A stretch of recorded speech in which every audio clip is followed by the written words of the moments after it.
Mr. Alexander, and during your press conference, you mentioned that so far you have some good impression about the Myanmar election process so far. What make you good impression? Can you please briefly describe?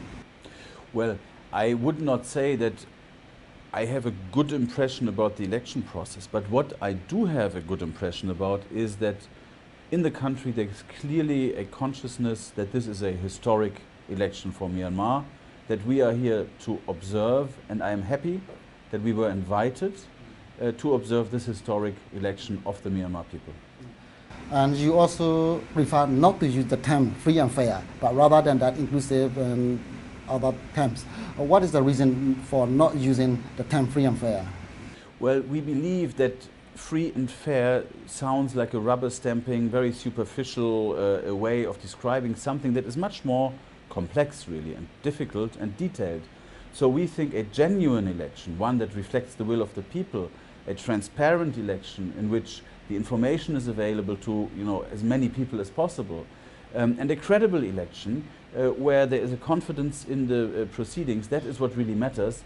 And so we use these terms rather than free and fair, because the degrees of freedom and fairness can be interpreted very differently by very different people. You also mentioned that the US sent observers to the military polling booths unless there is a restriction by the security. So do you have any idea of how many polling stations in the military control area you will be sending your observer? Well, I was very satisfied that the Commander-in-Chief instructed the military services yesterday to allow access for our observers where national security reasons do not prevent this. We will now continue to follow up on this, and we will hopefully be observing as many stations as possible. You have witnessed the election campaign process so far. What is your impression on ongoing election campaigns? Well, I only have a very personal and isolated view, of course. Our long-term observer teams, who are in all the division capitals and in Naypyidaw, they have impressions as well, and their impressions together give you a countrywide image. And I think the countrywide image is that the campaign has started, that it can get a little more intense, perhaps closer to election day, which would be normal, and that so far citizens are fully aware of this election and of the importance of the election. You also mentioned that you will also observe, campaigns, election commissions, performance, and also media. So I just want to ask particularly about media. What kind of observation you will make on the media? Well, for example, is there a certain bias in reporting? Does a certain TV station prefer one side, the other side, or a third party? Is there hate speech that is employed in reporting, or is hate speech actively discouraged? Do the media provide about the same airtime to candidates from different parties? All these are things that we monitor in every observation mission around the world, and so we are monitoring this here in Myanmar as well. So there are, maybe dozens of local medias. How do you select which media to be monitored or to be observed?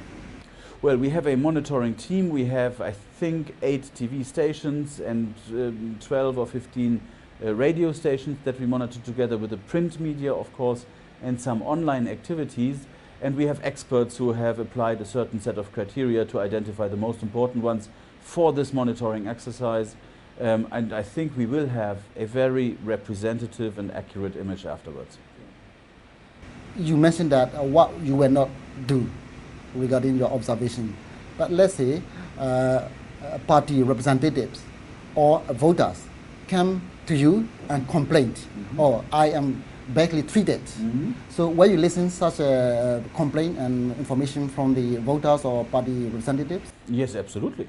Absolutely, we will listen to this and we will take note of it, and it will be reflected in the overall analysis in our report, where we will determine was this an isolated incident, was this something that was larger, more important. But what we do not do is act on behalf of somebody who complains to us, because therefore you have election mediation commissions, there are police forces. These are elections of the Myanmar people, and we are observers, not interferers. And that is what we will stick to observation, not interference. You also mentioned that you will not take side. Can you please give an example for our audience to get understanding of what you are talking about? Well, obviously, I mean, our observer teams are stationed across the country. In many states, you have many different parties that compete in the election. Our observer teams do not support one party or the other party or a third party. Nobody gets support, because our job is to observe neutrally what is going on the ground. You said that you will not take instruction from anyone.